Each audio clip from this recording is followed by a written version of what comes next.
Blog Talk Radio. Welcome to the Nonprofit Coach with Ted Hart, the most listened to internet radio show in the nonprofit sector, dedicated to helping your charity succeed. It's no secret that combining online and offline techniques is the key to modern-day fundraising success, and practical advice is what you need. The Nonprofit Coach with Ted Hart is the perfect landing point to learn from experts around the world who provide advice you can use. Ted Hart is without a doubt one of the foremost nonprofit thought leaders. Also a successful author, his books range from successful online fundraising to the use of social media and how to make your nonprofit green. Guests on the Nonprofit Coach are leaders in their field who share tips and trade secrets for nonprofit management and fundraising success. Ted lectures around the world, but now he's here for you. From the latest in charity news, technology, fundraising, and social networking, Ted and his guests help you and your organization move to greater levels of efficiency and fundraising success. This is a live call-in show. Add your voice by calling 347-324-3080. After the show, you can find all our podcasts at tedhart.com. Click on Radio. Don't forget to dial 347-324-3080. Now, welcome the host of the Nonprofit Coach, Ted Hart. And welcome here to the latest edition of the Nonprofit Coach. I can't thank you enough for joining us today because we are just coming back from our summer holiday here on the Nonprofit Coach. I hope everyone had a terrific break. I certainly did. Lots of time with family and friends, beach and sun, and now back here at the helm of the Nonprofit Coach radio show. Of course, we've got a big show for you today because coming back from such a long break over the summer means that we've got lots of special guests here on page one that we will get to, and then we've got an outstanding page two expert for you today, and our page two expert today will be Reid Zimmerman, a PhD, CFRE, and his terrific new book, The 7 Deadly Sayings of Nonprofit Leaders, and more importantly, how to avoid them. As the announcer mentioned, this is a live call-in show, so you and your friends can call in at 347-324-3080. You can also join us over in the chat room. I see a few folks over in the chat room, so glad to have you there. You can ask questions over in the chat room. And you can also email me today at tedhart@tedhart.com. As always, here on the Nonprofit Coach, we start the show with page one news.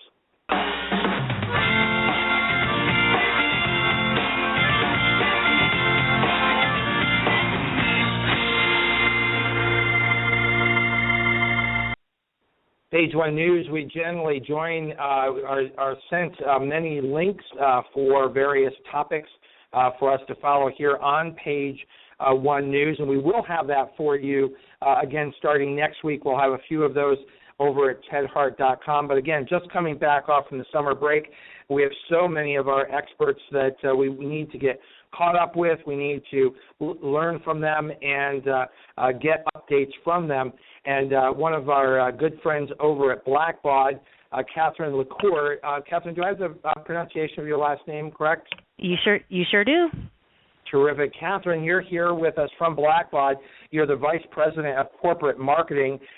Thrilled to have you here on the show and so excited about what's going on next week. Bring us up to date with BBCon 2015. Great, Ted. Well, thank you so much for having me on the show. You know, very excited to be here and really hard to believe that we're less than a week away from BBCon 2014. As you know, we've moved the location this year. We're hosting the conference Monday, October 6th through Wednesday, October 8th at the Gaylord Opryland Resort and Convention Center in Nashville, Tennessee. So everyone over here is geared up with their cowboy boots and excited because there's a lot of new things happening and announcements that are being made at BBCon. Helping us kick off. Oh, yeah. Yeah, well, I was just going to say it's always exciting to be part of BBCon, and the Nonprofit Coach radio show has been part of BBCon for many years now. We're going to be back live from BBCon next week. That's going to be Tuesday, October 7th. We're going to have the extended version as we normally do for BBCon because there's just so much going on at BBCon. We're actually going to be 90 minutes next Tuesday starting at 12 noon. Yeah, it's great. We're really excited to have you hosting the show live again from our expo hall, and I have you speak also, I think, Tuesday afternoon. Yeah, I'm really excited to have both of those opportunities. So tell us a little bit about this move, what the meaning behind the move is from D.C. To Nashville, and what do you think that's going to mean to the overall BBCon conference?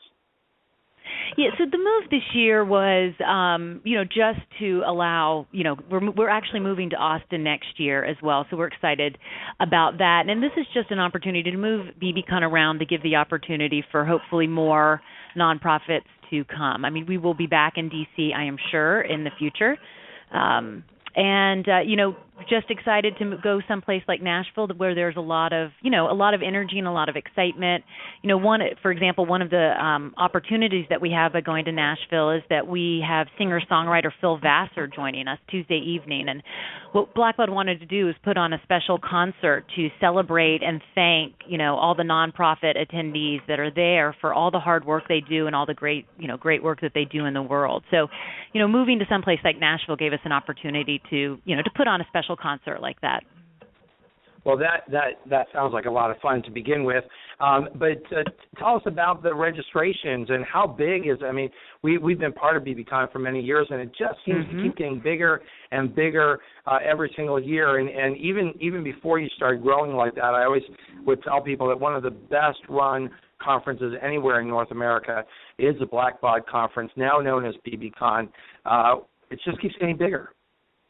It does. Well, first of all, I thank you for the compliment on how it's run. I mean, we take a lot of pride in BBCon, and it is big. I mean, we have about 2,000 people there, and one of the great things about BBCon is, it's not just for our customers; it's for the industry. And we've got for example, one of the things we're doing this year is we've added a new session called the Big Idea Day. And what we really wanted to do is bring, industry leaders together to talk to the attendees about thought-provoking trends and industry best practices so that they could provide attendees with insight, expertise and strategies needed to help them make a greater impact on their organization. And, one of the benefits and one of the reasons people like to attend is they want that ability to, one, not only network with their peers, but to learn and share ideas.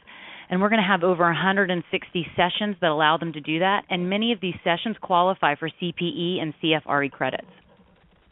Well, that's terrific, and we have, just by way of reference for you, we will have our CFRE Minute today here on page 1 here on the Nonprofit Coach. Every month, CFRE comes back here on the Nonprofit Coach to share what's going on at CFRE. And again, coming back after the summer break, we've just got everybody all lined up here today. So we will have our CFRE Minute, and I'm thrilled to know that folks who attend BBCon can get that added benefit of collecting the sort of certification points that they need to go for CFRE. It's great. And, Ted, I should mention, too, with the Big Idea Day, anybody that can't join, I know that you're going to be interviewing a few of the session leaders. I know Shannon Doolittle and Vanessa Chase, who are doing a session on thoughtful engagement to retain supporters, and Doug Barker, who's doing a session on how to harness data-driven culture. So if people can't come, they can get the Cliff Note version by listening to your interviews with them on Tuesday. Well, I really appreciate that. And, of course, the show, just as all shows of the Nonprofit Coach, will be podcast immediately afterwards, so everyone will be able to benefit from these experts. I can't thank you enough, Catherine, for coming on the show, giving us a peek into BBCon 2015. I'm looking forward to being with you next week and getting a chance to spend time with all of our friends at Blackbaud. That's Catherine LaCour joining us, probably on her way, packing her bags, getting ready to go to Nashville. And I'm looking forward to seeing her there. She's a Blackbaud's Vice President of Corporate Marketing. Catherine, thank you for joining us here on the Nonprofit Coach. Appreciate it. And just so everybody knows, there's still time to sign up. They can go to bbconference.com and register through Friday, and you can come on site. And we do have one-day registration passes, so don't miss out. It's going to be an exciting event. Oh, that's terrific. Well, then if you haven't gotten registered yet, pack up the car, pack up the bags, and we'll all see you in Nashville. Catherine, look forward to seeing you there. See you there, Ted. Thanks so much. You got it. Next up here on the Nonprofit Coach, as I mentioned, at each and every month, we have one of our good friends from CFRE International here with us. We have a new representative, and I'm looking forward to getting to know George Hamilton. It's my pleasure to introduce you to my audience. George, you are the CFRE International's new Marketing and Membership Manager. Thank you for joining us here on the Nonprofit Coach. Well, thank you, Ted. I really appreciate the opportunity to come on and introduce myself to your audience and talk a little bit about my position, which is a new position for CFRE, and what it's going to mean for not just people who currently hold the CFRE credential, but basically to executives throughout the fundraising profession. So I'm really excited to be here, and thank you for having me. You have some big shoes to fill. You have some big shoes to fill. We've had the CFRE Minute for quite some time now. As you have probably been told, the format is yours. You don't just have strictly a minute. We let you have a little bit more time to tell us what is new and what's going on at CFRE. Well, I mean, the biggest thing that is new is the fact that I've come on board as the Marketing and Membership Manager, and that's a new position at CFRE. And, I want to talk a little bit of sort of what it really speaks to. And it speaks to how the organization is really putting priority behind not just growing the number of people who hold the credential, but also growing the respect in which the credential is held throughout the globe, and truly positioning it as a global certification for fundraising executives. So I just wanted to share with your listeners a little bit about myself and what I'll be doing at CFRE to hopefully impact the CFRE credential and its recognition and the respect it's held with throughout the world. I bring to CFRE about 18 years of marketing and membership development within the nonprofit sector. Most recently, I was with the American College of Nurse Midwives. And what I'll be doing at CFRE is developing and implementing strategic marketing and engagement plans within 4 key areas. The first being to raise the profile and level of respect of the CFRE credential, both domestically and abroad. Of course, we want to draw more folks into the certification process to get the CFRE credential, and also provide the folks that hold the credential with value-added benefits and services to really enhance their engagement with CFRE International and foster a community atmosphere among professionals holding the CFRE certification. And then finally, I'm going to be working closely as a liaison with CFRE's participating organizations to strengthen and build on our relationships there. So, that really speaks to the commitment to elevating the standards of philanthropy that CFRE International, has through providing that valid and reliable and respected certification process and credential to the fundraising professionals, both domestically and abroad. Just a quick, recap of some of the stuff that we're doing right now. We just began a major global positioning campaign within trade publications and websites that is designed to position the CFRE credential as a truly global measurement of accomplishment and professionalism and ethical practice within the fundraising community. Your listeners may have seen our ads starting to appear in the Nonprofit Times website and in their e-newsletters, places like Charity Village, and then internationally in Fundraiser magazine in Germany. We're a sponsor of the International Fundraising Congress this year, so we're going to have a presence there. In addition to placements on the AHP and AFP websites and e-newsletters, and also in Canada through Charity Village. So we've got a fairly major campaign for CFRE going on right now, really designed around positioning it as a global certification process and a global credential. So that's sort of the rundown of my arrival at CFRE and sort of what it means, hopefully, for the profession and the organization going forward, and just a little bit about what we're doing now and where we're going. Well, George, welcome to the family. Welcome to CFRE. Great to have you here on the Nonprofit Coach. We look forward to having you on often and giving us updates on how our listeners can engage with CFRE, where they will see CFRE, what it takes to be certified with CFRE, all the things that our listeners are looking for to be up to date on what is happening with CFRE. That's George Hamilton, the CFRE's brand new international marketing and membership manager here on the Nonprofit Coach. And George Hamilton will be back with us often with the CFRE Minute. Thank you, George. Oh, thank you very much, Ted. Appreciate it. You bet.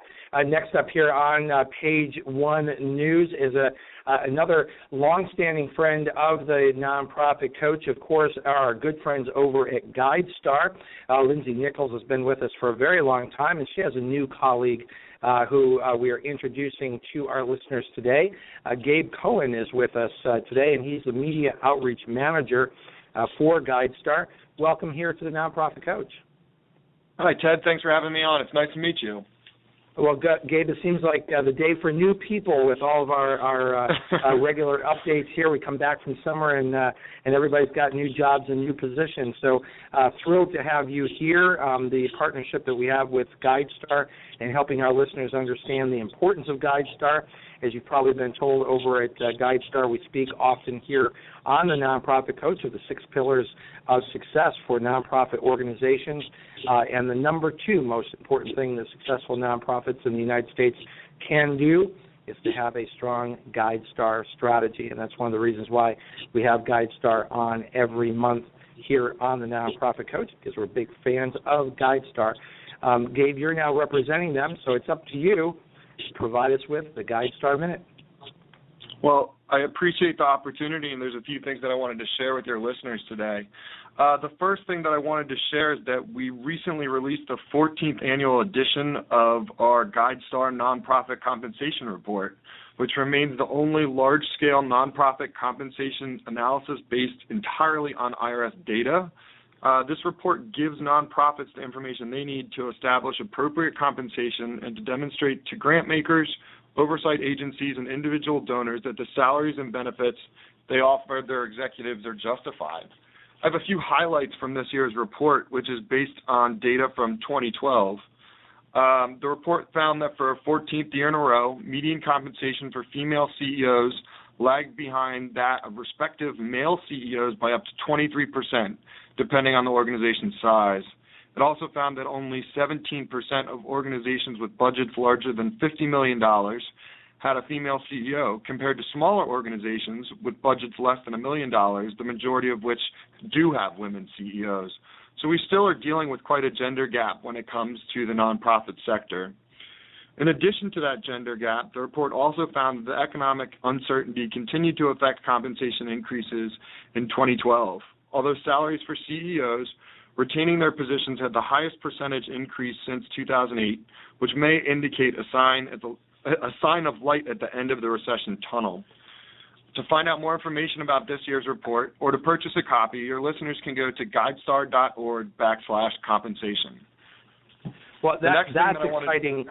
Yeah, well, I just wanted to say, I mean, that's exciting because one of the things that we value about GuideStar, and one of the things I've mentioned many times on this show, is that it's important for nonprofits to manage by fact. And what GuideStar does is provide facts that can guide and aid in management. Absolutely, yeah, and it's pretty spectacular to learn that something like this nonprofits compensation report is based on almost 130,000 data points. So we really are it's a pretty scientific method that we're using to come up with these numbers. The next thing that I wanted to share with your listeners is that as a nonprofit ourselves, we understand that it's sometimes difficult to evaluate our impact and evaluate that impact based on a balance between hard data and personal stories of success. That's why we created a GuideStar Impact Survey that we would love for your listeners to participate in. With this survey, we hope to better understand how the concrete tools GuideStar provides to the sector are helping nonprofits fulfill their missions, be it providing meals, sheltering the homeless, or increasing literacy. What we hope to learn with this survey is how you use our information to help achieve success. We strongly believe that the stories behind your good work are as important to the social sector's advancement as the numbers on an IRS form. We know the results from the survey will provide only a small snapshot of the work underway across the nonprofit sector, yet it is one step in helping us understand what we further do to help the sector. To take the survey, please go to npo.gs/impactsurvey2014. These are important advances for managers to be able to have access to this important information. I'm wondering, besides shows like this, how does GuideStar give this information out to a wide audience? Yeah, we have a multifaceted approach, I think, just like other nonprofits out there right now. And one of the tools that we are using is our social media platforms, Twitter and Facebook, Google+, LinkedIn, as well as a few others. And then also our daily blog that we have, where we will internally write blog posts as well as have guest posters on there. And I think that's one of the best tools that we have, and that can be found at trust.guidestar.org. Okay, terrific. Well, these are incredible resources that are available for nonprofit organizations. Before I let you go, because we do have to get to our page 2 expert who is chomping at the bit with a terrific new book. Just give us a little bit about you, Gabe Cohen, and your position of Media Outreach Manager at GuideStar. Yeah, absolutely. So I've been here a short 3 months and am getting caught up to speed on all the things that we here at GuideStar do. My role as Media and Outreach Manager is really to manage the activities that will increase our visibility as an organization. So, again, that's social media, that's the blog, that's doing things like the GuideStar Minute with you, and anything else that we can do to really spread the impact that GuideStar has on the nonprofit sector. Well, you are always welcome here on the Nonprofit Coach. We appreciate the partnership with GuideStar and having the GuideStar Minute each and every month. And we look forward to working with you on expanding into ideas. And one of the things we certainly want to do is have you or someone else from GuideStar come on as our page 2 expert to get into some more of the detail here than we're able to do on page 1, so we can give you the entire show. So let's work on that, Gabe. But for now, Absolutely. I'm going to have to let Gabe Cohen go so we can get to our page 2 expert. Gabe Cohen is the Media and Outreach Manager for GuideStar. Welcome here to the Nonprofit Coach, Gabe. Thanks so much, Ted. You bet. We are now ready to head on over to page 2.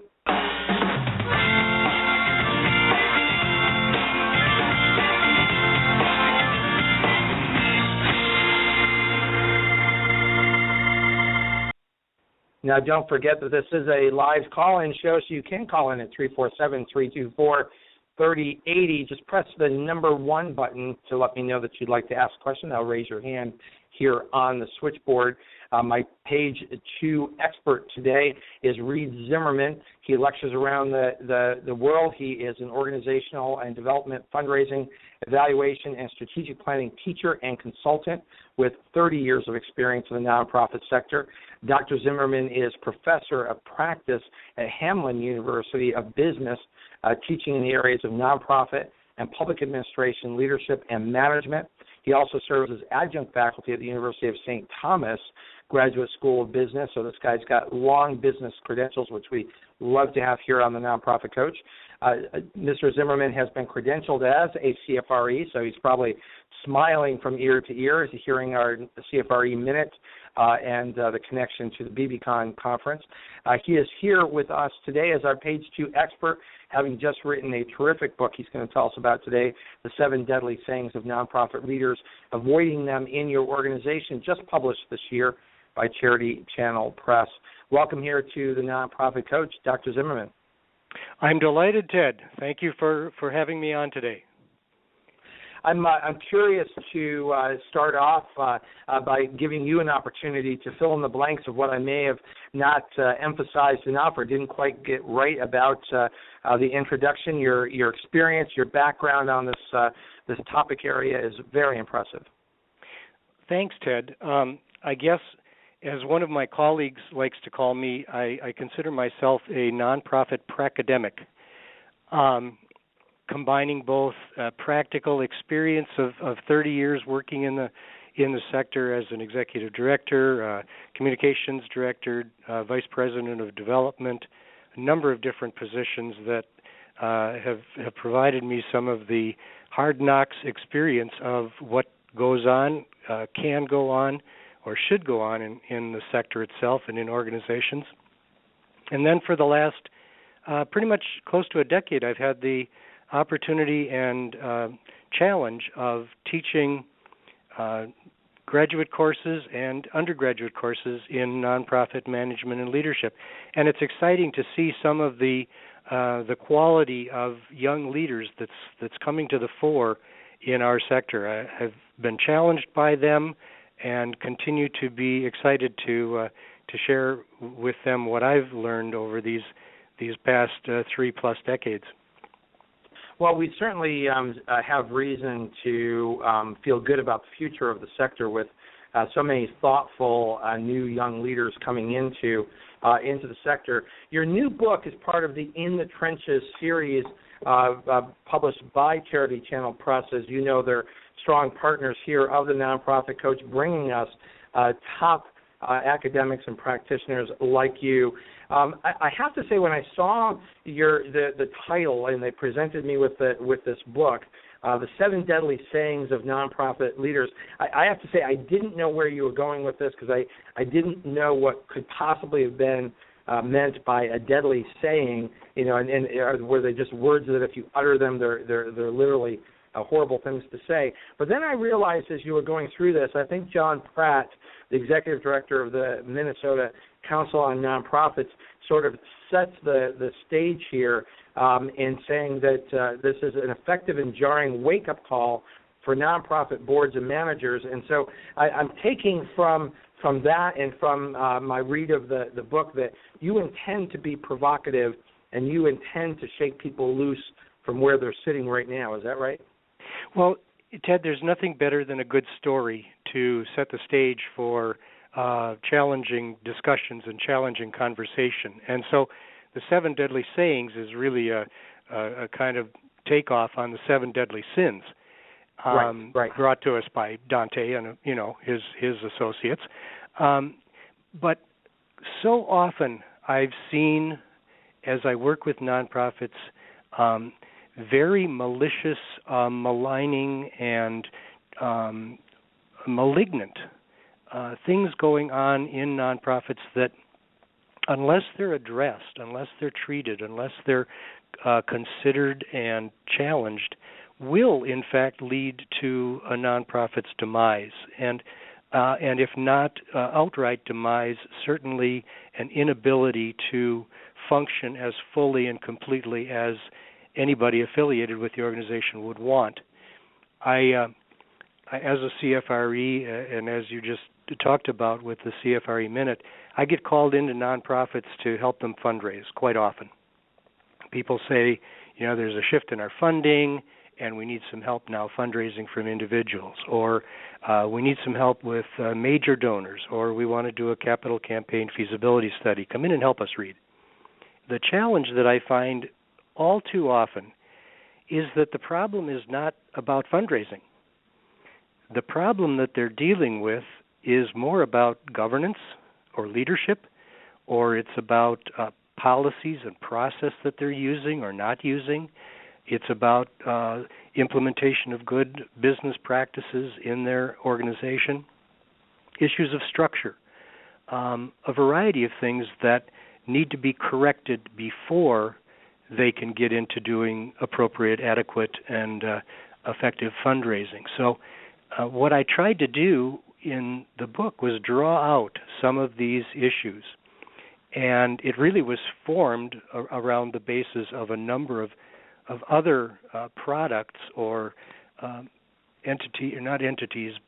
documents that had been written or developed, particularly here in Minnesota, for the nonprofit sector. If I can continue here, it's really about pulling some things together that are available, readily available, but not always so very usable. So Charities Review Council in Minnesota, which is the Minnesota cousin of GuideStar, has a set of standards, just like GuideStar does.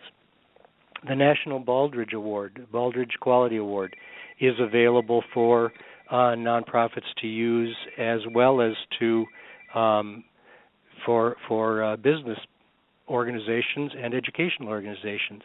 And then the nonprofit Principles and Practices of Nonprofit Excellence, developed by Minnesota Council of Nonprofits, as well as some 20 or 30 other state organizations, are also available. What I tried to do was to take those principles, standards, practices, and roll them together in a kind of a 7-facet look at how nonprofits could be better than they are right now. We talk about this topic so many times here on the Nonprofit Coach. Expert after expert shares with us sort of this, this concern, and it does keep coming back to governance. And I wanted to ask you. We'll try to get to as many of the 7 deadly sayings as we can. But since you're the one who brought it up, I wanted to jump right to deadly saying number 5. Our staff and volunteers are simply the best. And why? How is it possible that by saying something like that, which sounds like such a nice thing to say, actually is a deadly thing to say for a nonprofit? Well, volunteers, like staff, need training and feeding. And I think all too often we expect both our staff and volunteers to, what's the old phrase, do something with nothing, and both in terms of training and remuneration and resources for what they do. So we pass it off as, well, they're not paid what they should be, so we can't expect them to do quality work. Or they're just volunteers, and so we'll let them get by with doing mediocre work for our clients. And I see that happen too frequently, where if we upheld the standards of quality work and provided our staff and volunteers with the resources they need, with the training they need to do the job, we would ultimately affect, in a positive way, our bottom line. Because, and it's not a short-term fix. It's a longer-term strategic look at how we as nonprofits can be as effective and efficient as we possibly can and provide the quality of services that the nonprofit sector is well known for. So, yes, it's deadly saying. If we continue to allow both our staff and our volunteers to slide because they don't get paid or because they don't get paid enough, we do our organizations and ultimately our clients, our patrons, our patients, our participants a very deadly service. So it's deadly to just simply sort of blanket say our staff and volunteers are simply the best if in fact they're not. How do you call that out and how do you turn that around if you have an organization where you know this is the case, or you start at an organization and find yourself with this sort of deadly saying being said all the time? Well, I think start a couple of places. One, start and ask yourself, do we have a decent set of job descriptions? Do we know what we want and expect and need from our staff and volunteers at all levels? And by all levels, I mean starting with the board chair, working to the board of directors, going down to senior staff and to program and line staff, to going down to volunteers. Do we have job descriptions? They don't have to be extensive, but every volunteer wants ultimately to know that they are doing what's required of them, what's expected of them, what's asked of them, and that they're doing it well and appropriately. So starting with that is a critical place to start. And then things like written conflicts of interest. Do we have those? Do people sign off on them? Do we talk to our staff and volunteers about ethics, about how they should respond if they see something that is inappropriate? How can we train our supervisors not to be passive-aggressive, but to deal with issues right up front? The book lays out each of these sayings in a way that allows a practitioner, a program director, an executive, or board member to identify various levels of commitment or levels of appropriateness, starting with, and it's kind of maybe silly, but stop, which is a red sign. Caution means that there are some issues potentially around practice and transparency, which is yellow. Green means that you're doing good work. You're growing capacity, but we really want to be a blue ribbon, a superior, and really doing things that help our organization rise above the norm. And then finally, what I'm calling the gold cup or preeminent practice. These are the organizations that are doing things so very well that they should be teaching others in the sector about how to go about doing some of the things that are critical in each of these 7 areas. Reid, how often do you find that the essence of the problem is an unwillingness to ask enough, to engage enough, that oftentimes leadership spends more time sort of avoiding engaging volunteer leadership than to actually find ways to work together? That's fairly common, actually, and it relates to issues of what is the board's role, what are volunteers' roles in the organization, and what is the role of the executive or senior leadership. There's the kind of attitude among some senior leaders that let's keep the board out of this. Let's not let them in. Let's keep them kind of at an arm's length. And doing that really disavows the capability of the board of directors to be influential and to add voice and support to what's going on. We need to remember that for good, bad, or indifferent, the board of directors are the community representatives to the organization. They are representative of the owners.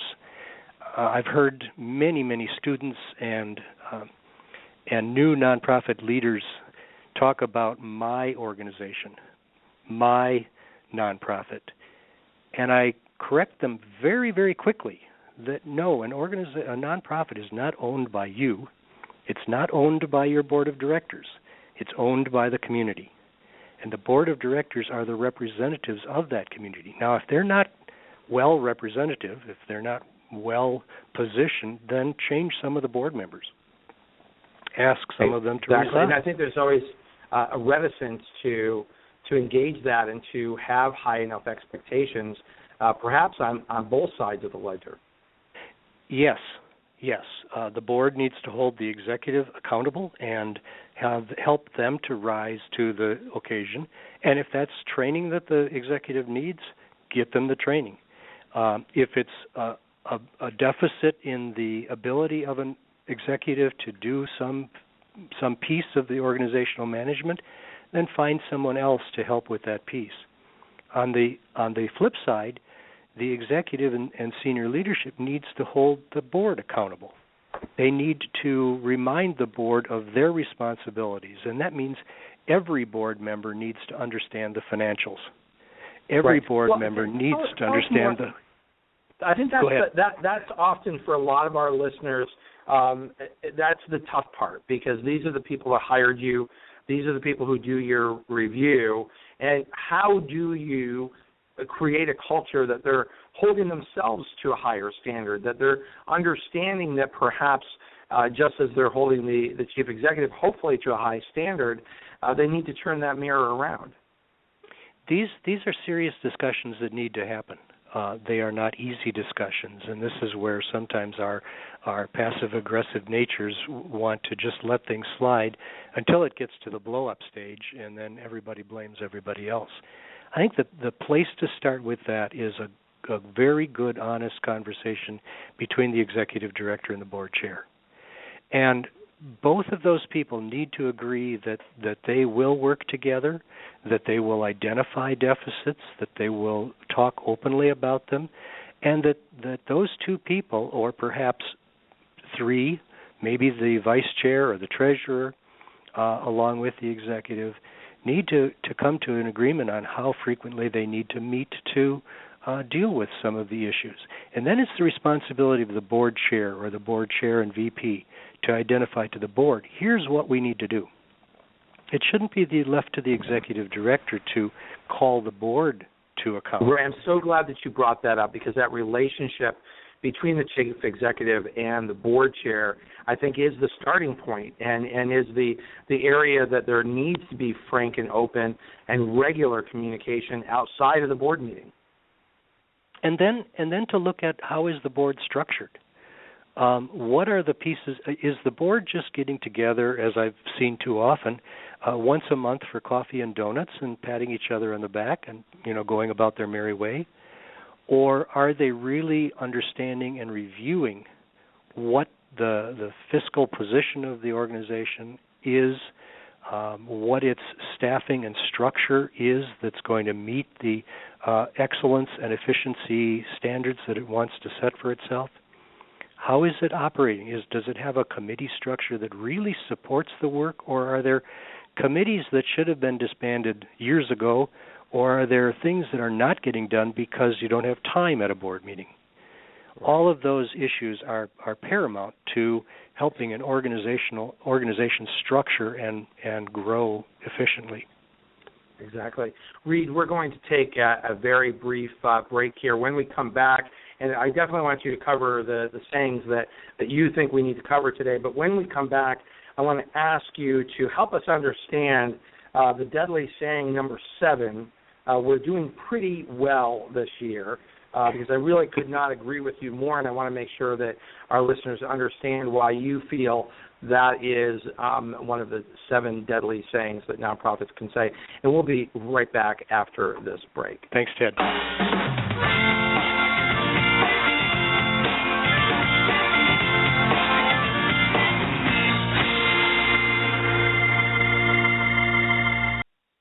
Thrilled, of course, to be back here live on the Nonprofit Coach radio show. As you heard on page 1, next week I will be coming to you live from Nashville, the site of this year's BBCon conference.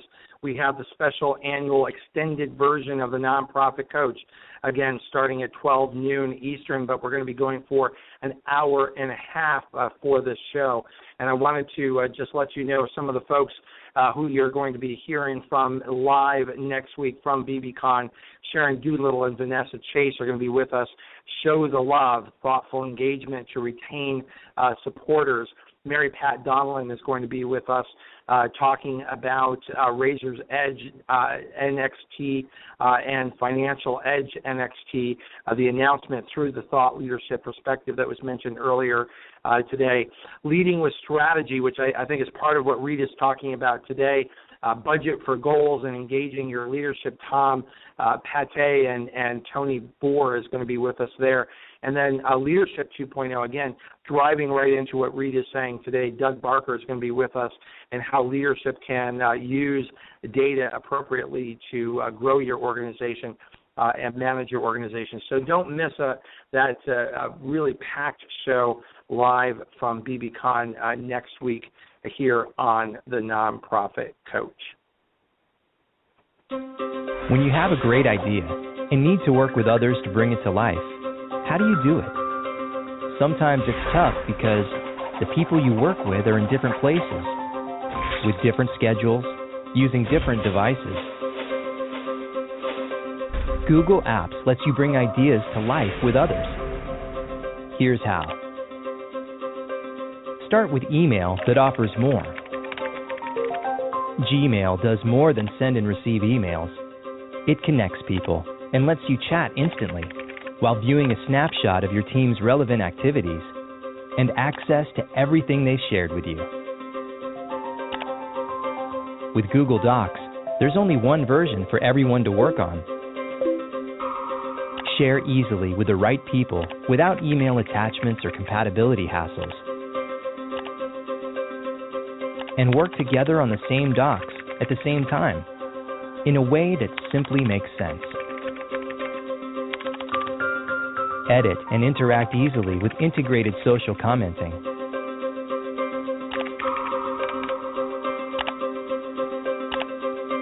Google Calendar makes it easy to share schedules and find times to meet, and schedule or update meetings with a few clicks. Everyone can't be in the same place at the same time, but Google Apps lets you work together from any place. With multi-way video chat, you'll feel like you're all in the same room.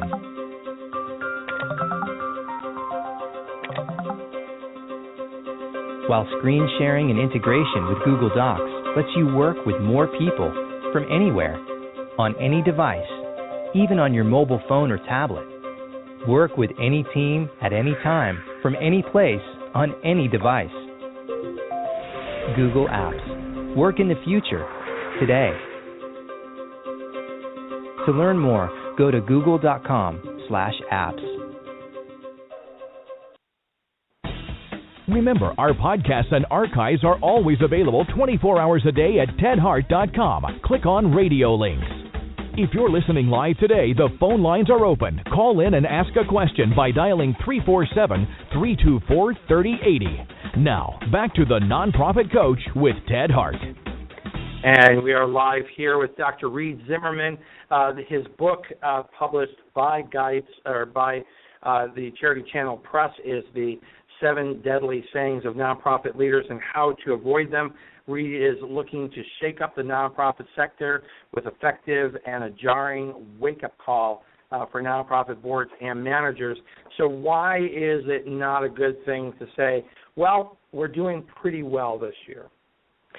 Well, you know, Ted, I've had the benefit over the years of some pretty exquisite and interesting and phenomenal mentors, one of whom is Dr. Michael Patton, who's one of the nation's premier experts on program evaluation. And another friend of mine is Brian Lassiter, the CEO of Performance Excellence Network. And he and others have asked the 3-pointed questions. One is, are you any good? Is your organization any good? Is your nonprofit any good? And the second question, is it getting better? And then thirdly, how do you know? And I think that's the 3 basic kinds of questions that lead into the 7th deadly saying, we're doing pretty well this year. Well, how do you know that? What's the difference for you between just doing good work and actually good results? And what do those results look like? What is the data that you are collecting and keeping to help communicate to your community the fact that you are accomplishing changes in people's lives, that you have outcomes that are intended and appropriate and meant to be helping people get better in their situation? What's the impact your organization is making on the community? Reid, I've worked with so many nonprofit organizations and providing counsel to these organizations that really don't measure anything more than the amount of money in their bank account. And they really couldn't tell you anything more about how the organization is run or managed than that. And many, Ted, even can't figure that out in terms of what of that money in the bank account is eligible to be used to pay salaries as opposed to being restricted for other purposes. Now, you need to talk a little bit about that because, of course, then you're going to have board members who are going to come forward and say, well, we own all of this money. All money is fungible. We can do as we like. Why is that not a true statement? Well, many grantors, particularly philanthropic foundations and corporate entities, restrict their donations to a certain purpose or a certain time period. for a particular program or to accomplish something that they particularly want to have accomplished. And I took over one organization a couple of years ago as an interim executive where the wonderfully charismatic executive who had been in position for 34 years had left the organization $120,000 in debt with $250,000 of restricted money in debt. So he had been using restricted dollars to pay unrestricted expenses and still had managed to overspend beyond that. But it's not just about the financials. When I was young in my career and working on some pretty questionable academic deficits myself, or business practice deficits, I was telling my board of directors about the food shelf that we operated, and I could tell them exactly how many pounds of food we distributed into how many mouths or families, and how many of them were kids and how many were adults, etc. But I never bothered to ask anybody if the food that we gave them was usable, if they ate it, if they were able to cook it, or what it meant to them as a family to have that assistance. So it was a challenge for me to realize that what I had been doing was simply measuring outputs of the activities that we did as an organization, never bothering to consider how did those outputs really create changes in people's lives. And that's something we need to address. That's the difference, and that's why I really wanted to ask you is this a deadly saying? Because nonprofits oftentimes either lack the resources or the willpower to go from good to great. Yes. I was going to say not only good to great, but even from mediocre to good. And I think unless you're able to articulate as an organization, with your board, your staff, your key volunteers, if they can't articulate the value that you provide for people that come to you or that the community that supports you, pretty soon that community support is going to dry up. So the challenge is, as I said earlier, not about fundraising. You can do a good job of fundraising, but if you don't have the backup detail, the stories and the data to tell about what you're doing, people are going to start to question what you're doing with their money. And they don't owe you this money. So no. that the need to tell that story and to understand how you're actually doing what you're doing is tied to your ability to be successful.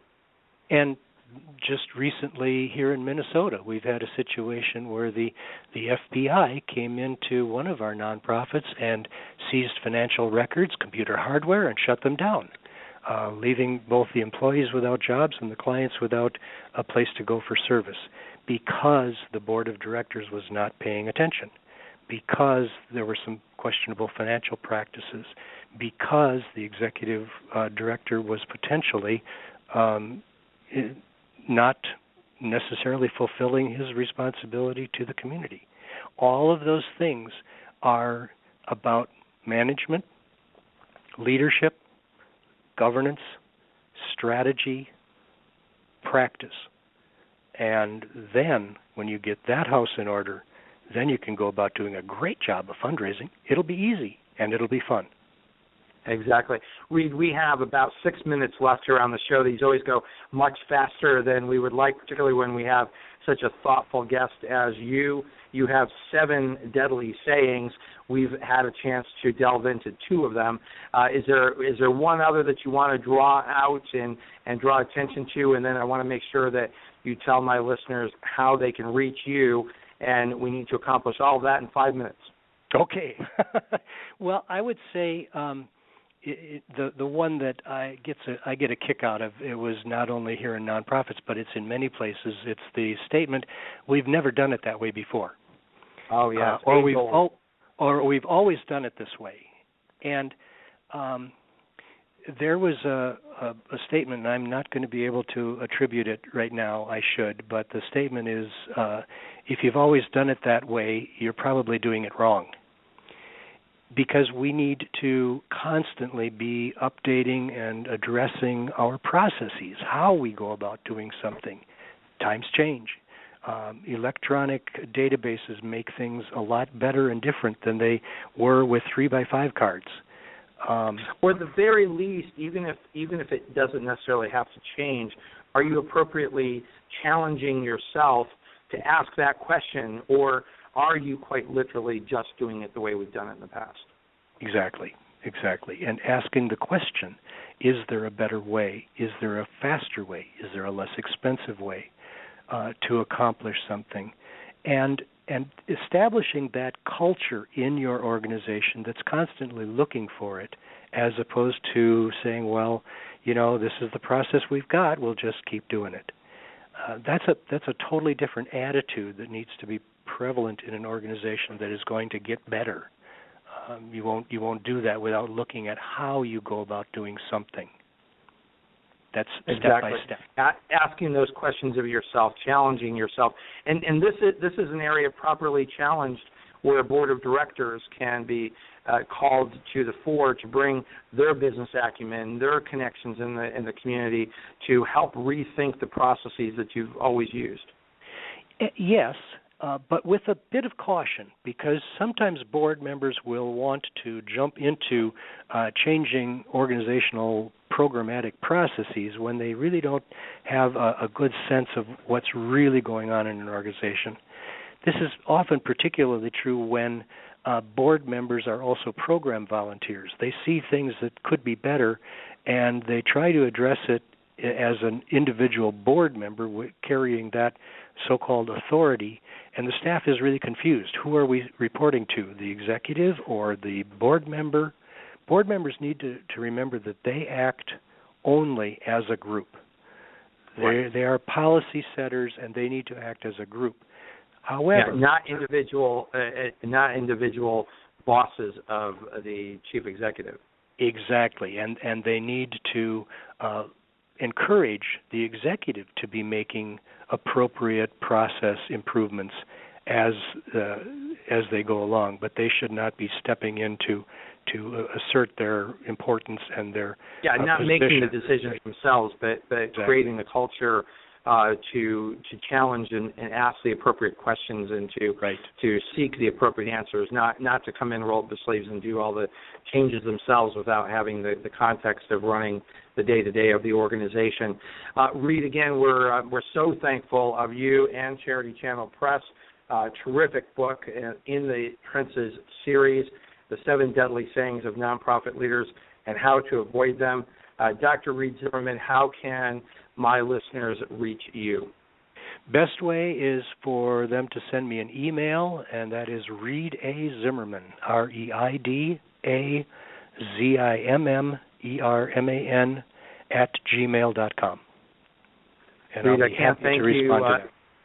I can't thank you enough. I'm sure that you'll hear from our listeners as they start thinking about how they can challenge their own culture, how they can challenge their board of directors, and challenge themselves to do exactly as you have challenged them to do, and that is to be effective, to send a wake-up call to nonprofit boards and managers. We can't thank you enough for being my guest here today on the Nonprofit Coach. Ted, it's been a pleasure. I always look forward to and enjoy a conversation like this, so appreciate the opportunity. Terrific. Well, you're welcome back here anytime. Listeners, don't forget the extended version of the Nonprofit Coach next week, live from Nashville and the BBCon 2015 conference. Look forward to being on the conference floor and getting a chance to speak to multiple guests next week, all of them experts speaking at the BBCon conference. And that is our show for today. You've been listening to the Nonprofit Coach Radio Show with Ted Hart. Tell all your friends to check out our production schedule and download our iPod and iPad-friendly podcast at tedhart.com. Thanks for listening to the Nonprofit Coach. Listen, everyone makes messes. It's just a part of life. And the bigger you live, the bigger the mess, if you know what I mean. That's why you need Fabuloso. With twice the active cleaning ingredients, it just completely takes the drama out of any mess. It smells great while you clean. The only way to describe it is the scent of passion. And once you're done cleaning, it lasts so long. You know, if you make a mess, you can get your home dramatically clean with Fabuloso. No worries.